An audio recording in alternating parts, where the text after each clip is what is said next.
Recording. Hi, my name is Sean Marshall, and this is my channel, Mindset Hug, and I am doing a hidden pain segment, and I have with me today the amazing Suzanne Smart. Now, Suzanne Smart is an English teacher, NLP practitioner, mental health first aider, counselor, coach, mentor, and facilitator. And I'm sure there's probably loads more that I haven't mentioned. So we're going to jump straight in and start with, who is Suzanne Smart? Hi, Chanel. It's lovely to be here. Thank you for the insight to come here. That's a good question, because it seems to change on kind of like a 7-year cycle, who I am. But at the moment, first of all, I'm human, I think. I feel human again. I am all the things you said. I'm also a mum and a grandma, or mamgie, as we say in Wales, mamgie. And yeah, I'm just a person that loves life, loves to read, like a bit of wine now and again. So that is me. Cool.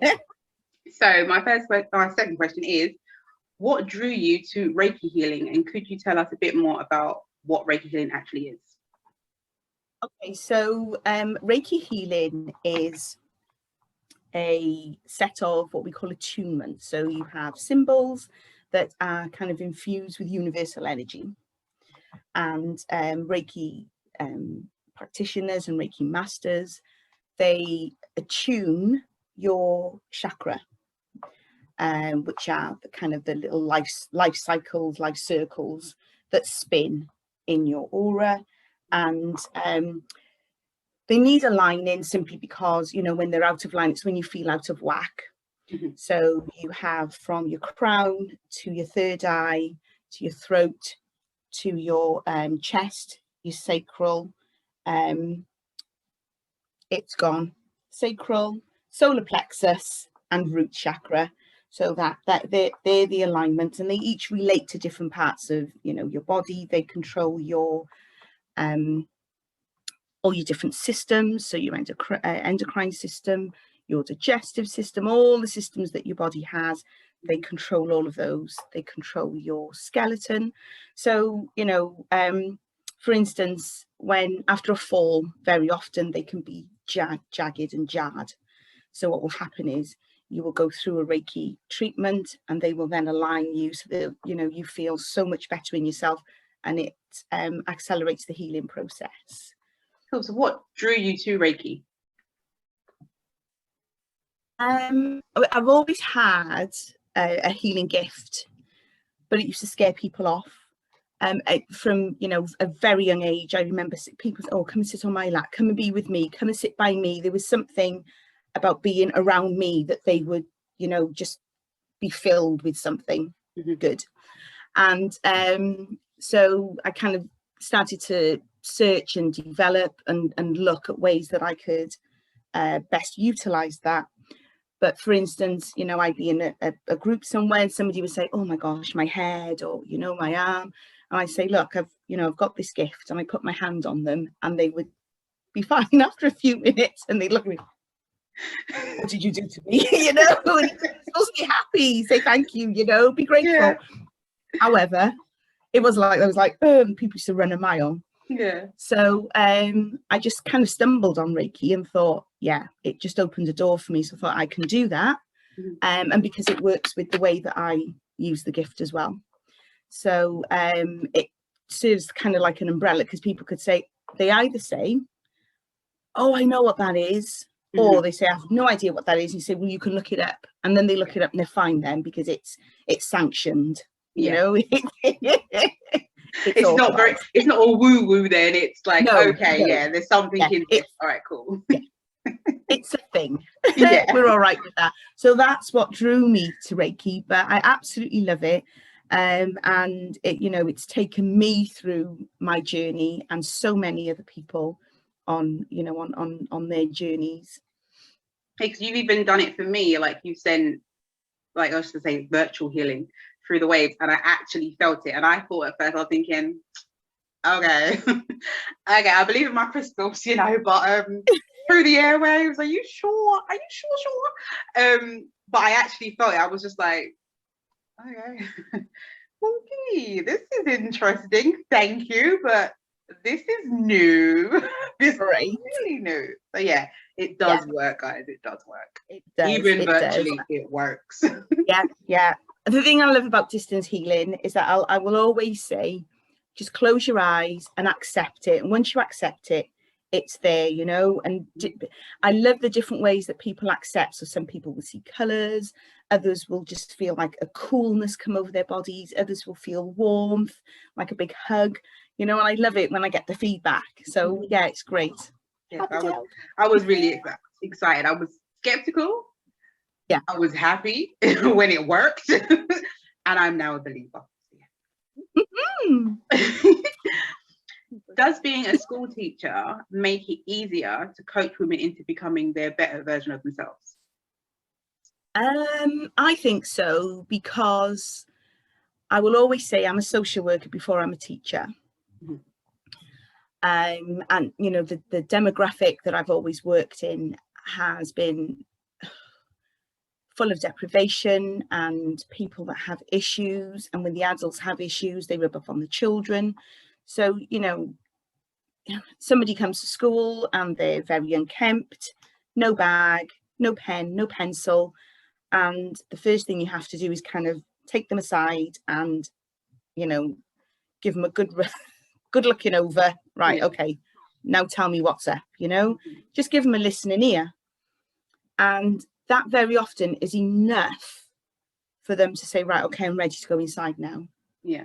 You know, I'm ready to work now. But if you don't solve that at the beginning, there's no way, you know. And that the real kind of shame within teaching at the moment is that there is so, you know, there's so much theory out there and so many books, which are fine, but you cannot, you know, okay, let me go back a bit. Teachers are creative. So the way I teach will not be the way somebody else teaches. And yet we're expected to kind of look through this very small tunnel and look at, you know, okay, research is fine. I love research. However, if, you know, if it doesn't relate to what I'm doing at the moment, I'm not going to force it, you know. And you have to see behind the person before you can actually get any work done, you know. So the way that helps me with teaching, with coaching, is to be able to kind of see those nuances, and that there's an element of that that's innate, that is me, and there's an element of that you learn along the way, dependent on what is, you know, what is going on, and with all your other expertise, there's some that you can learn, but there's others that if it's not in you, it's not in you. But yeah, definitely, because of the scope of people that I've worked with, it's the best backdrop I think that I could have. Gives you that extra little like one up on everyone else to be like, you can see, so you can really see somebody before someone else would be able to like even get into a conversation. You'd be able to be like, I see that. Something's not right there. Something's going on. Yeah, absolutely. Because you can do that, you know, with a child. You can walk into a classroom and know something's up with him, something's up with her. He's not right, you know, and know, and just know, and be able to then go and have a quiet word, and you know, make it worth their while to come to school, because that's their safe place very often, you know. Right, you specialize in narcissism, so could you please tell me the difference between a narcissist and narcissistic traits? Right, okay, so narcissistic traits are inherent in everybody. Okay, they're across the board. It's a bit like autistic traits, you know. There will be something that I might do. For instance, my children always used to call me OCD when they were smaller. Now they understand why I do what I do.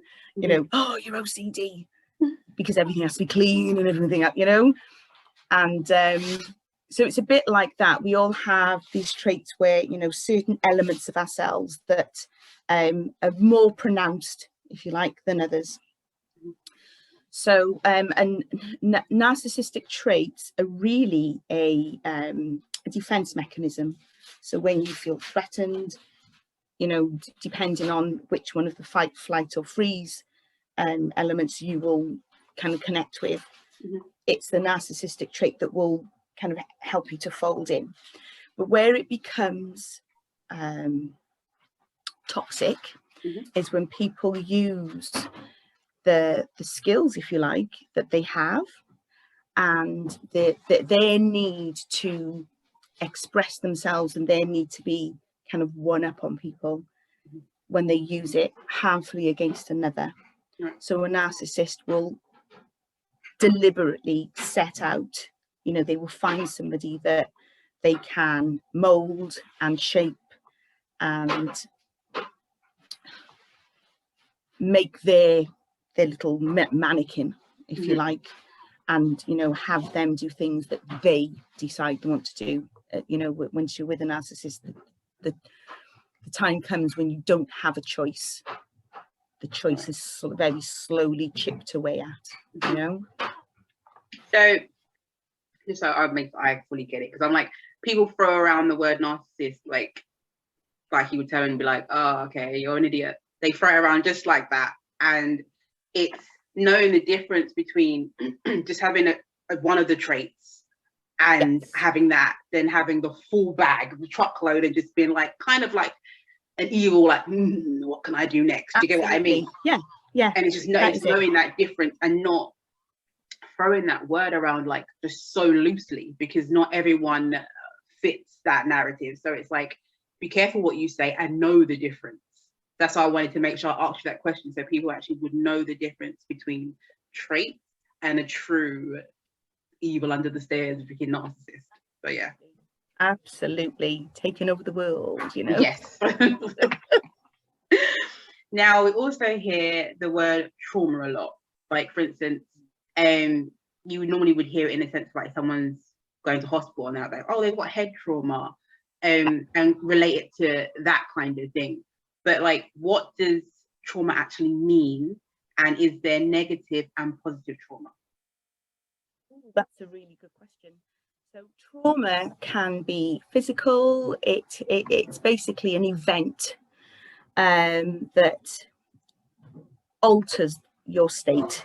So, you know, you mentioned head trauma. So did somebody fall and bang their head? Were they hit with a blunt or sharp instrument? That kind of thing. Internal trauma is trauma of the mind, where your mind is distorted for whatever reason. You know, when we're talking about narcissists can dig in, get into your psyche and start to make you think and feel things that aren't really happening. Right. Yeah, they also tell your capacity to just choose. You know, if you meet up with somebody that's been through a really traumatic narcissistic time, very often, you know, you'll say, oh, we'll get some food in. What would you like?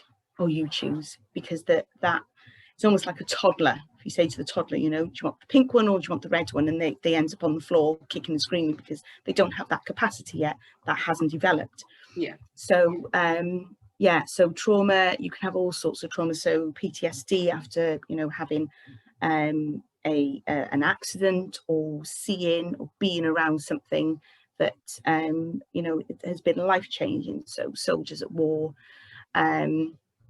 and people that have been through horrific experiences. You know, I taught asylum seekers, and a loud bang and they'd be under the table. You know, somebody slammed a door 2 classrooms down, they crawl into the table because they, you know, it took them right back to what they thought they'd left, you know. So trauma, the spectrum of trauma is so huge, from seeing somebody else being mugged, or seeing people have been traumatized seeing people shoplift, because it defies their, you know, everything within them. How can they do that, you know? And it plays with their mind, and that's what it does. It really does. It plays with your mind.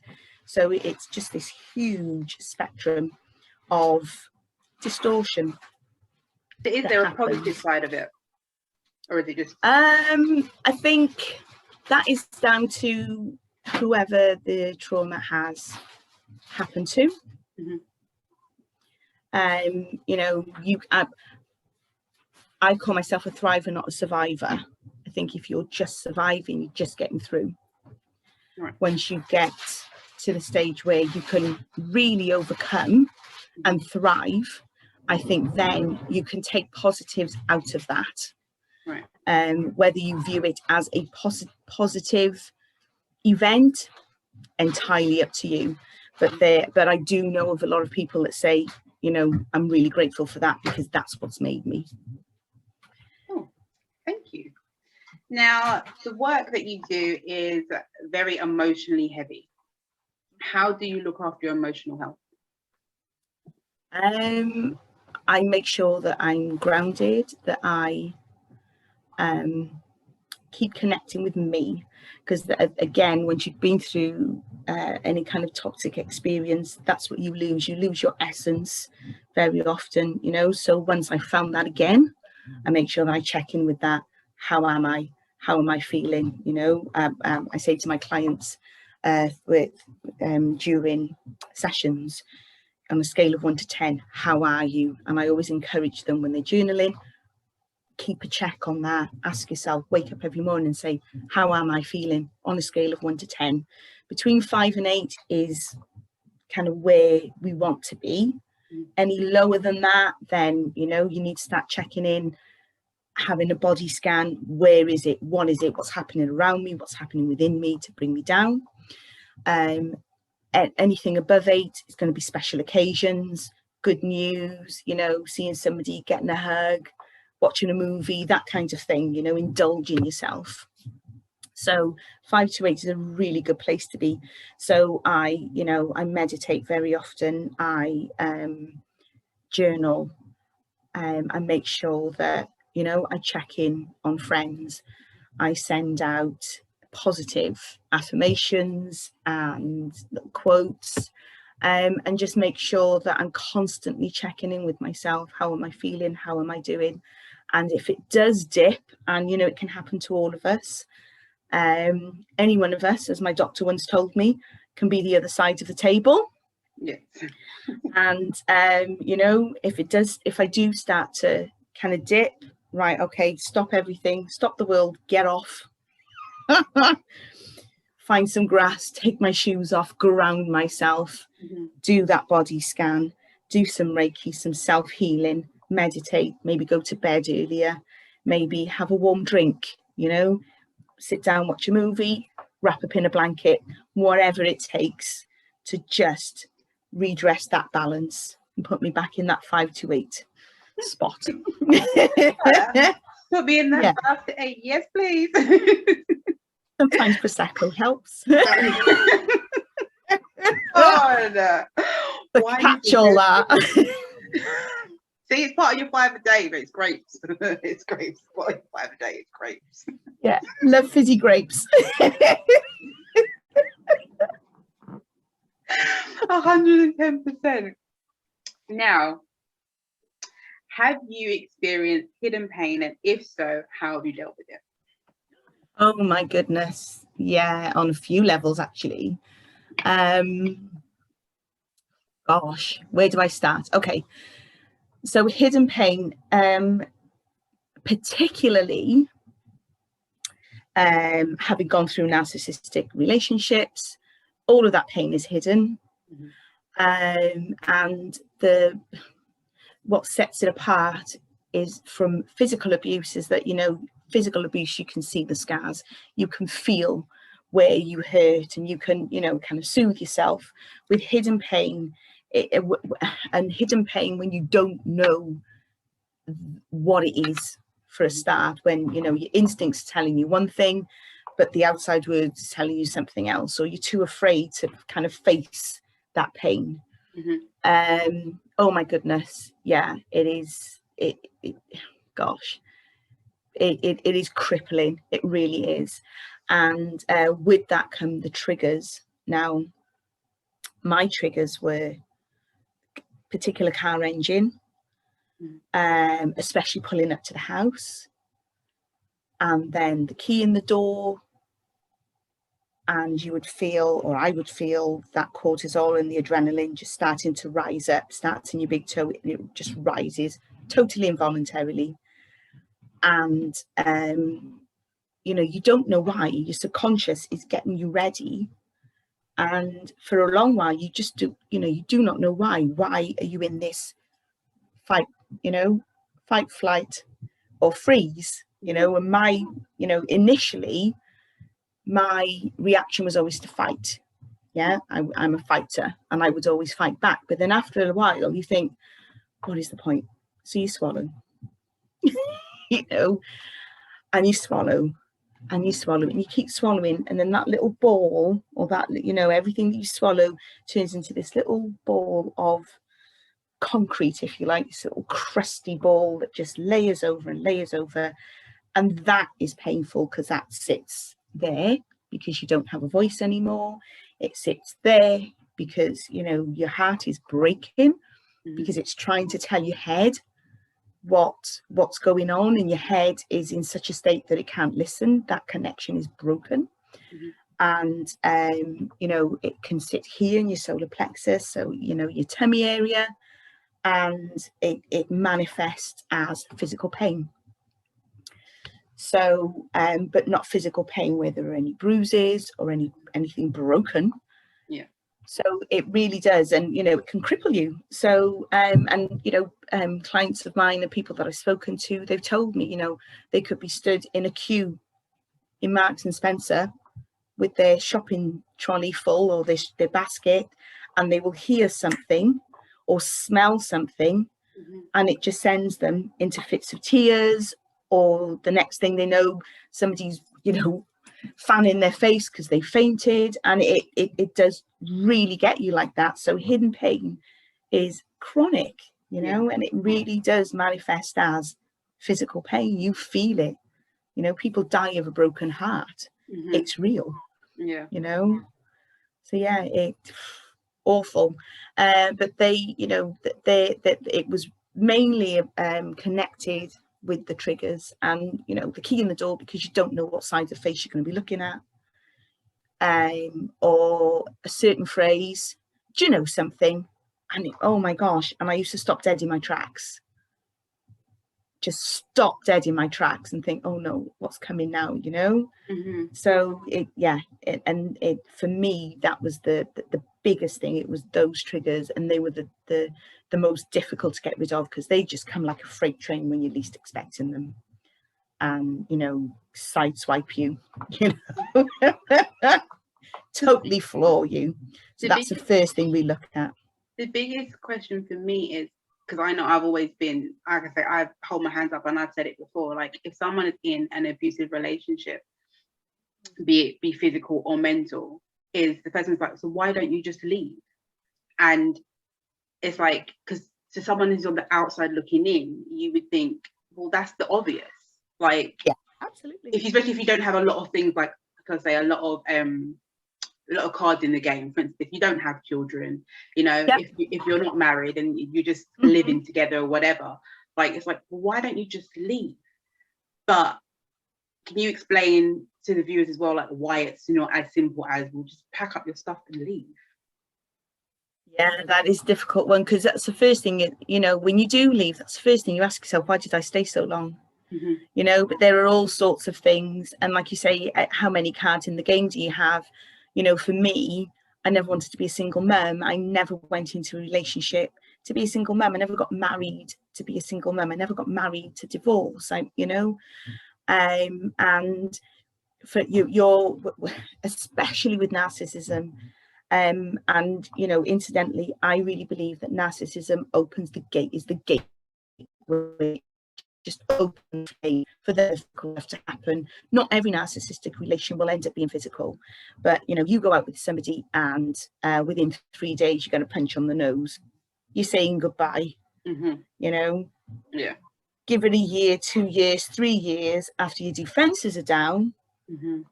That doesn't happen, because you have been programmed to believe that, you know, whatever it is, it's your fault. So you go away, you think, oh, how can I change this? Maybe I should, maybe next time I could, I suppose I was a little bit, and you find these answers to these questions, because our brains are wonderful things. Ask it a question, it'll find an answer. So you've got to be careful what you feed it. Yeah. So if you say, you know, what's wrong with me, your brain will tell you. Yeah. And if it's coming from inside you, it's got to be right, doesn't it? You know, what's wrong with me? Oh, you're too argumentative. Okay, I won't argue next time. We'll sit down and we'll talk. But then the next time, the rules change. Because you're not playing your game, you're playing their game. So you can never, ever win. Never, ever win. You know, you think, right, I'll do this, I'll do that. And you tick off a list. Right, I'm really going to try next time. I won't fight back. I won't, you know, give a quip. I won't quip. I'm big on quipping, as you probably know. You know, I can come back with an answer like that. But you think, okay, I won't do that. Because if I say the wrong thing, then that's my fault. You know, and you go through this whole scenario every single day, every minute of the day. You can't sleep because you're in bed thinking about, right, how can I make tomorrow better? And you can't. Yeah, you can't. And it's not until you've gone so far down that line, and it just depends on how far down the line you go, you know, but you reach a stage where you go, do you know what, it's never going to be any different, so let's cut my losses now. Wow, because I was just thinking, like, because it's a weird how when you're on the outside looking in, how simple things can seem. And it's not until like you either speak to someone who has fully been through it, and it's best to speak to someone who has been through it and is no longer in it, because having that conversation with someone that's in it, they're either going to feel like they've just been attacked or you just don't get it. So having that conversation after the fact, it has definitely like opened my eyes to realize that it's not simple. It's just like saying someone like is overweight, oh, just stop eating. Like, yeah, because it's that simple. And you have no idea whether they've got health issues, whether they've got eating disorder, you know nothing.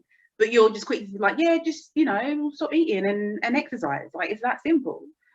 But it's weird how you look at someone and say that and be like, it's not that simple. But with a relationship, abusive relationship, you'd be like, yeah, it's that simple. Like, it's not. When you really think that these people are like, it's bad to say, but they're mental geniuses but they use it for evil. Like, and they can come in female form or male form. Like, it doesn't matter. Child form. Right. Right. Yeah.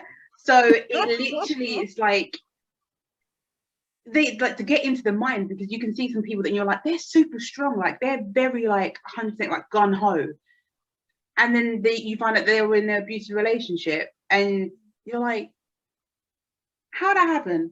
Like, you was like the epitome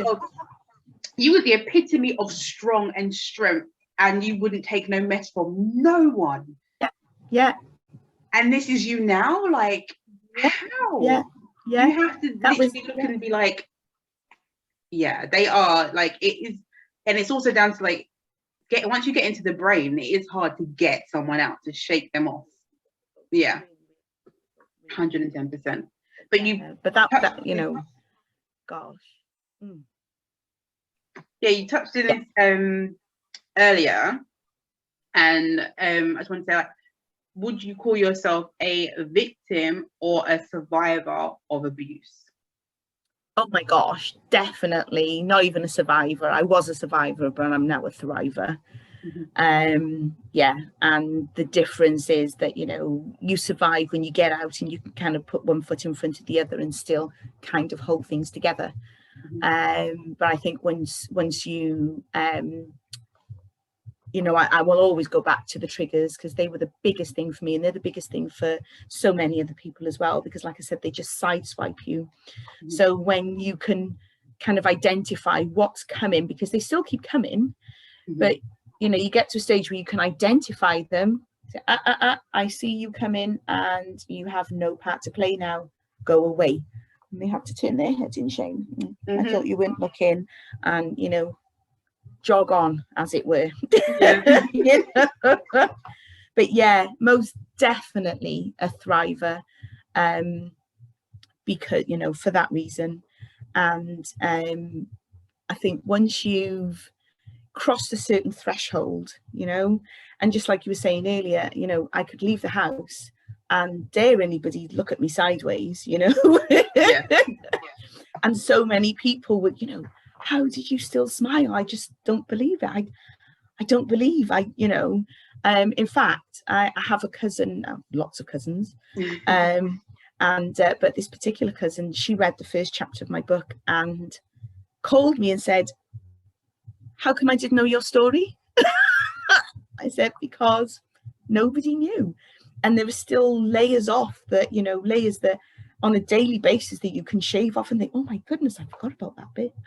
Oh my gosh, I forgot it. You remember certain things, but there are other things, you know, that you think, oh my goodness, you know, and that can be brought to you by a record, or again, somebody said, oh, remember when we went to, and you think, gosh, yeah, I went there, and oh my goodness, you know, I've forgotten about that.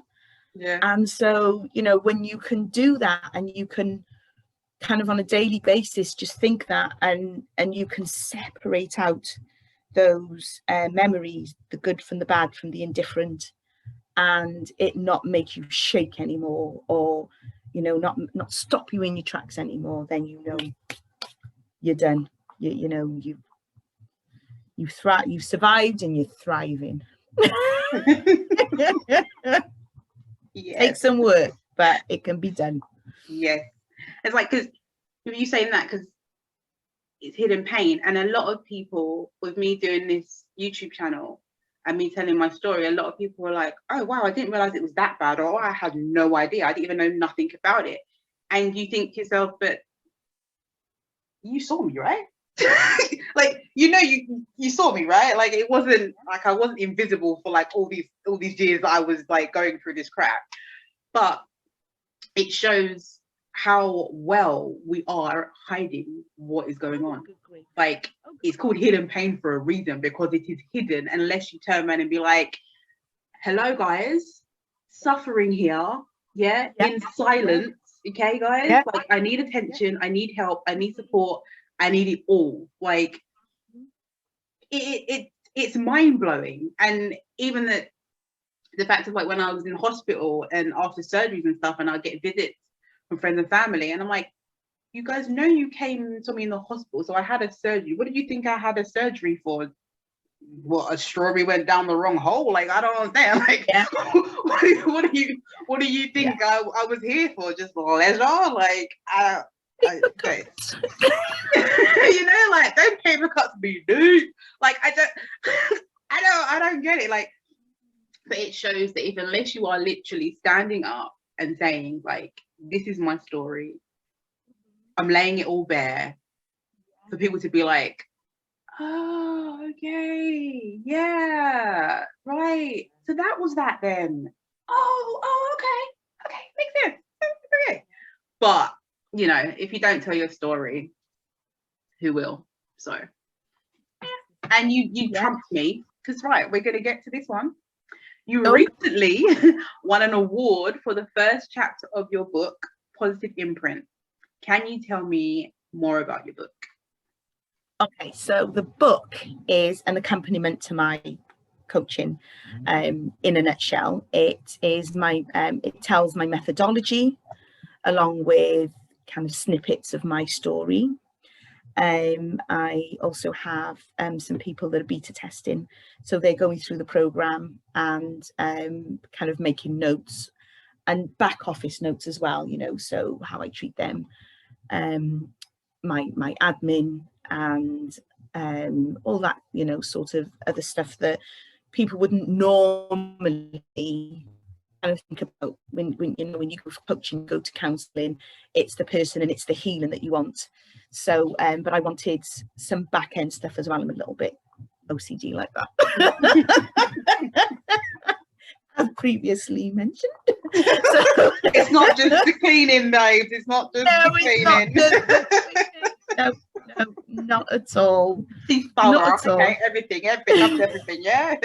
Yeah. So maybe no, but yeah. So my book, accompanies my methodology, kind of splits it all out, tells the story of me, how I came to kind of realize that I was in yet another abusive relationship, how I realized that I needed to figure out what these trauma bonds were that kept me kind of, you know, not seeking out, but, you know, why was I not continually, but, you know, more than once connected to these types of people. You know, what did they see in me? Going back to the classroom scenario, you know, it's like the teacher walks in and says, vulnerable child, vulnerable child, vulnerable child. What was it about me that made somebody go, ooh, you'll do? Because that's exactly what happened. So what was my part to play in that? Mm-hmm. How did it all develop?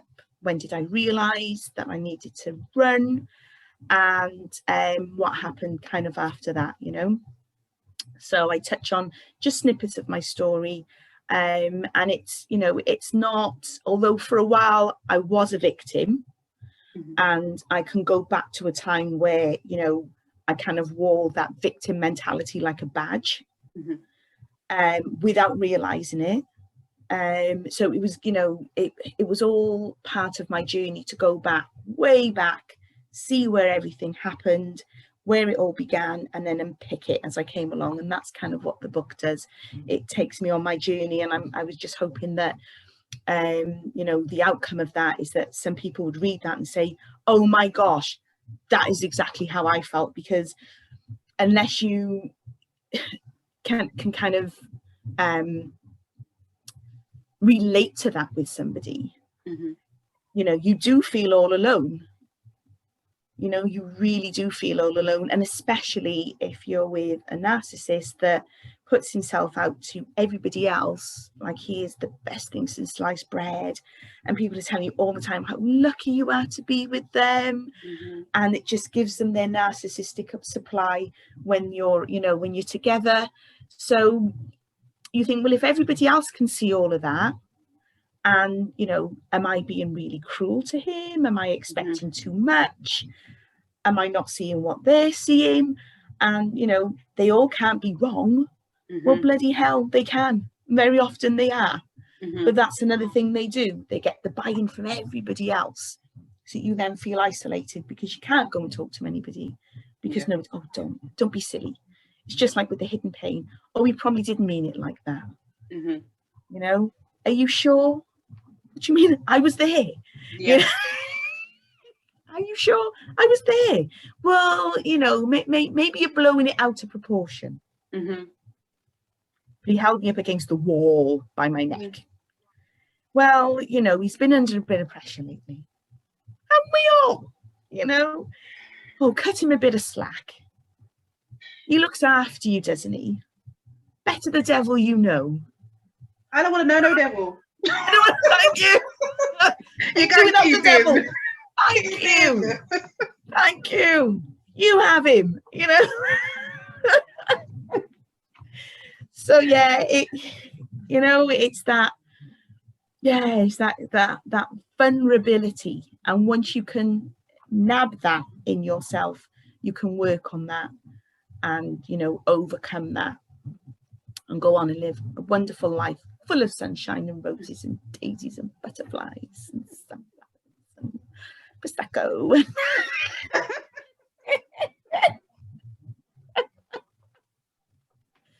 You know, you're gonna make me want to drink after this, and I'm like, I don't have no drink, but I want to drink. See what I mean? I gotta pace myself. Mm-hmm. Oh okay. Yeah. So with your book, is it going to be where you just would buy it off the shelves and there's extra stuff, or is it your book comes with doing the actual program and working with you? How does that work? Well, it will be on sale to the general public, mm-hmm. and obviously the methodology that I use is what will be kind of in the book. So, you know, there will be those people that can look at that and just kind of take each chapter as it comes and kind of look inside themselves and decide, you know, what do I need to do now? You know, am I in a position where I need to walk out? Do I need to make an exit plan? Do I need to phone Samaritans? Do I need counselling or therapy? Do I need coaching? And, you know, there will be some that will come, there will be some that won't, that, you know, will need other things. And that's absolutely fine, because the aim of Positive Imprint is to be a movement. It's not just about me coaching, it's about everybody out there that has been through this or is going through this. How, you know, if you're going through it, how am I going to get through it? How, you know, like I said, how am I going to leave? Should I need to? Can, you know, is it a situation where I can stay and make this work? Yeah. You know, each individual is different, but it, you know, for me, it's about getting that word out there to others that you can rise above this, you can work through it and go off and lead a life that you're, you know, you fully deserve. You know, so that's kind of the outcome that I'm looking for. It has to be a movement. It's not flash in the pan. It's not, you know, here today, gone tomorrow. It's not, oh yeah, there.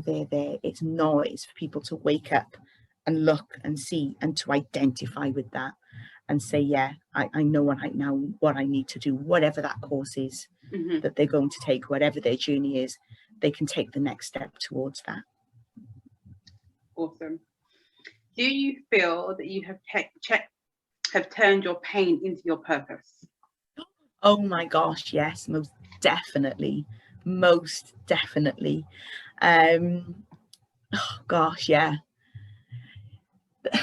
The weird thing is or the wonderful thing is, Positive Imprint came out of my healing. And just like every coach needs a coach and every therapist needs a therapist, I have a healer. And it was born out of my kind of biggest healing when I did my Reiki master teacher. And each time you do a level, you have a deeper level of healing, because you go, it's a bit like counselling, you go deeper inside of yourself, which then, you know, throws up more gunk, you know. So holy gunk came out that day. It's like, you know, to build a dam. Well, the dam burst, put it that way. And I just remember being on the couch and, you know, my healer, she was doing her stuff. And I was in a semi-hypnotic state because I still had to talk to her about certain things. And all of a sudden I felt her jump back. But for some reason I couldn't respond to that. So I had to wait until I came to. I said, why did you jump back? You felt that? I said, I did. And she said, oh my goodness. She had a vision of me being held up against the wall by my throat. And to this day, I have this little sensitive patch. It's funny, I can never feel it there, but I can with my thumb. And that's my logo, by the way. But I can feel it with my thumb. And it's just there. And it's been there ever since. And I said, yeah. And she said, oh my gosh, I never knew. And then all of this started to come out of me, you know, that kind of opened the floodgates. And she lives about 3 hours drive away, 2.5, 3 hours drive away. And it was on the way home from that, that it was all there spinning. I didn't have music in the car, and that is unheard of. Yeah. No music in my car, unheard of. But it was just flying above me. And I drove home. And the first thing I did, found a new book, fresh book, and just started writing. And that was Positive Imprint in its kind of skeleton state.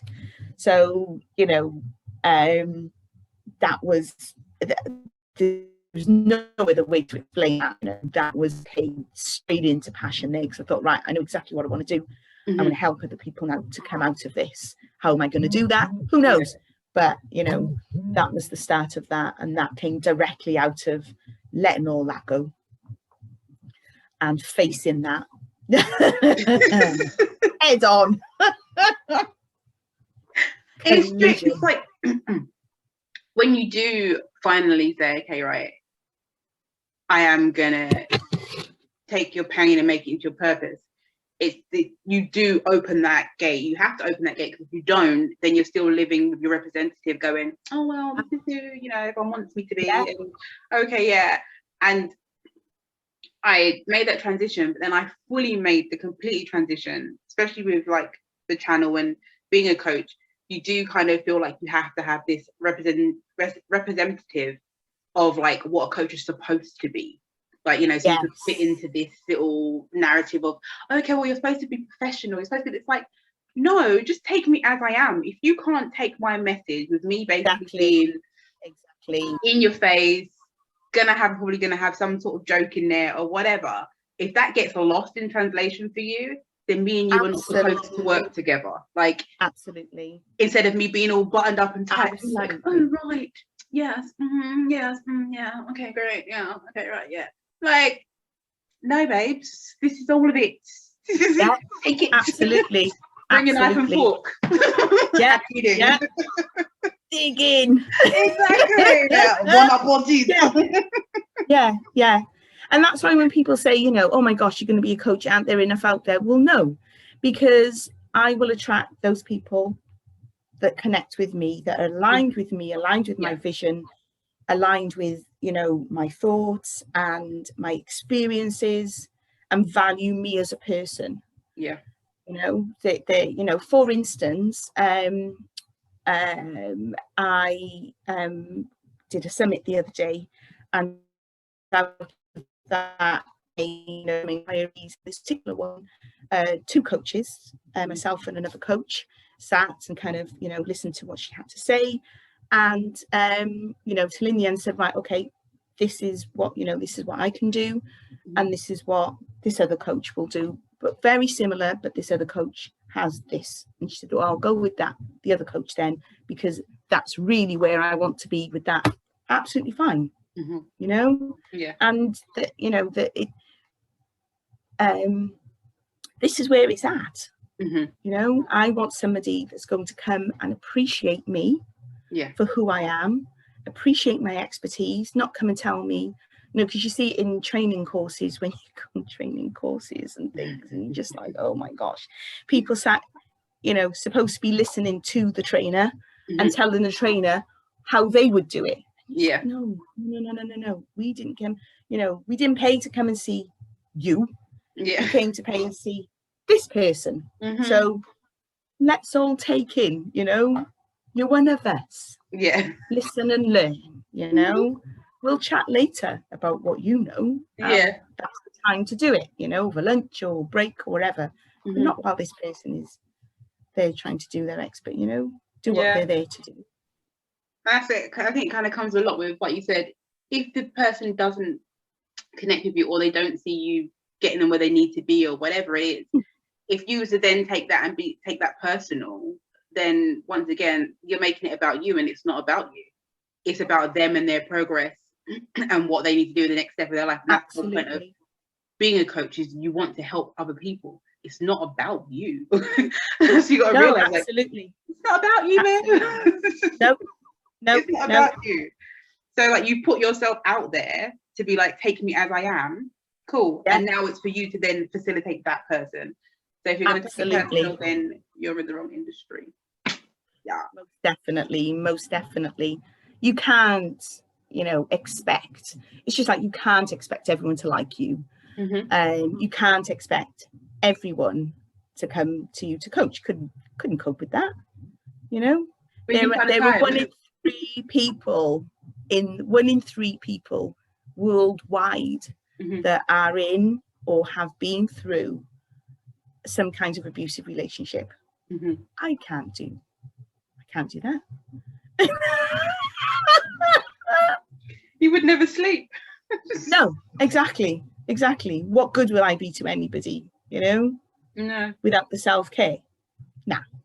So, you know, I take those people that, you know, and I've been so blessed with the people that I have met, that I have worked with, that I have facilitated, you know, in everything that I do.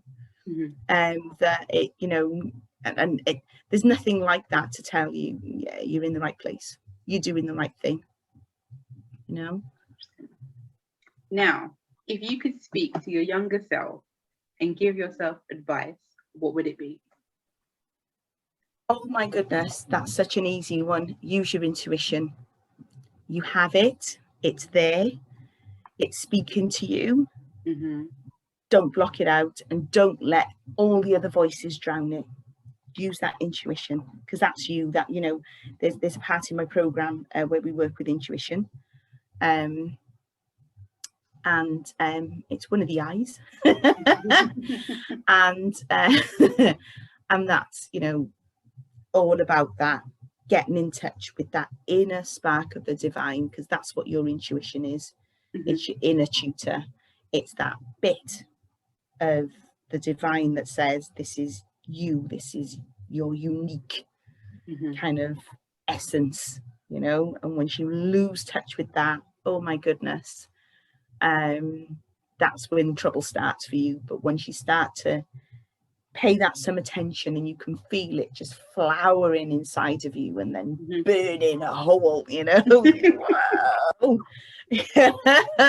And you think, oh my gosh, that's what that was, when my whole body was screaming, don't do that. And you're there going, stop talking so loud. You in there, stop talking so loud. Yeah. No, they said it's fine. They said it's, who is this they? As I keep saying, who is this they? You know, no, listen to me. And you go, yeah, no, not going there. You can quite happily just turn your back on it. Mm-hmm. That's awesome advice. Now, how often do you take time out to look back and celebrate how far you've come? Oh my goodness. Every time I pop a cork. Let's keep the motif going, shall we? No, I treat myself often now, because, and as a result of that as well, you know, and because I now know that I'm an empath, and empaths run themselves into the ground to make sure that everybody else is fine. And, you know, you end up going to the party with your eye bags and no lipstick, and, you know, your hair just flung back. Mm-hmm. A great way I celebrated once, I came across I was going through all my old photographs, and I came across a photograph that a friend had taken when I'd first left, and my hair was just kind of scraped back in this nondescript, you couldn't even call it a style. Mm-hmm. Had the biggest baggiest jumper on, biggest baggiest pair of jeans, flares were not in fashion, and you know, everything screamed, nobody look at me, you know, Mm-hmm. I am not worthy, do you know what I mean? And I was looking at this photograph and thinking, oh my goodness. And it was one of the very few photographs I took around that time, because I just never wanted to be seen on camera. Mm-hmm. You know, normally the camera was out and I'm photobombing, and I just went through this stage where I would run a mile from a camera. Mm-hmm. Don't do that. And it was really strange, because I then went into work and had a phone call from somebody, heaven knows where they got my number from, but who said, oh, sorry, let me track back just a little bit. And I thought, I've got to do something about that. You know, got to do something about that. And I thought, what could I treat myself to? And went to work, and had a phone call in my lunch hour from this person who said, oh, we're from this agency, and we would like to offer you a boudoir photo shoot. And I said, you've been in my house. She's like, why? I said, because I came to work this morning thinking, I've got to treat myself to something. What can I treat myself to? So that's perfect. So I did this wonderful boudoir photo shoot, and oh my goodness, got every photograph. In fact, I sat in the room, and the viewing room, and this lady came in to obviously show me the photographs and talk me into buying. She didn't have to. Yeah. And she she sat there, and she's looking at me, and I'm looking at her, and I'm looking at the screen thinking, oh my gosh, that person, gosh, she's lovely. If I can come out looking anything like her, I'll be so happy. I'll buy everything. Mm-hmm. And she said, well, what do you think? I said, about what? She said, the photograph. And I went, oh my gosh, is that me? Who else would I be showing you? So yeah, that was the pièce de résistance. I was like, oh my gosh, you don't even have to tell me anything now. You don't have to sell me anything and buy them all. You can make me look like that and buy them all. So yeah, so now I have this beautiful set of photographs to remind me who I am. I'm not that person anymore. That's awesome. But the fact you thought they were showing you someone else, like I know. I just thought it was like a screensaver, you know.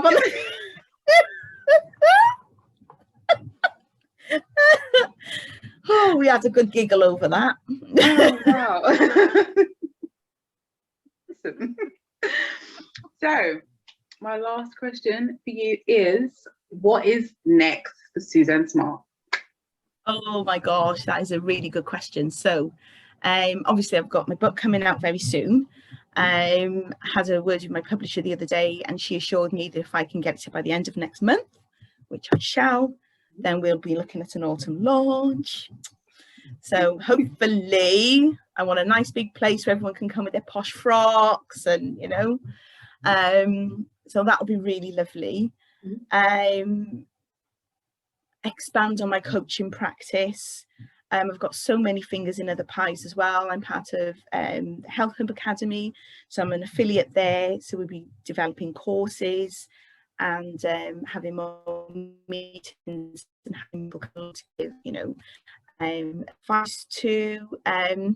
So much going on. I want to, on the back of, you know, publishing the book, I want to go off and promote that and meet people and hear people's stories. We've got some workshops coming up off the back of the summit. We've got more summits in in process. So yeah, lots going on. Yay. So excited. Yay. Yeah. Oh, thank you so much for agreeing to be on my channel. It's been an awesome interview, and what I need you guys to do is you need to like, comment, and if you haven't already, you need to subscribe, because I don't know what you're waiting for. Okay, if you've just seen this and you're new, I'll let you off. But if you haven't, what are you waiting for? Like, come on, give it a program. Okay, and then you need to share. Why? Because sharing is caring. Okay. So I want to thank Suzanne again, and thank you guys for watching, and I'll see you next time. Bye.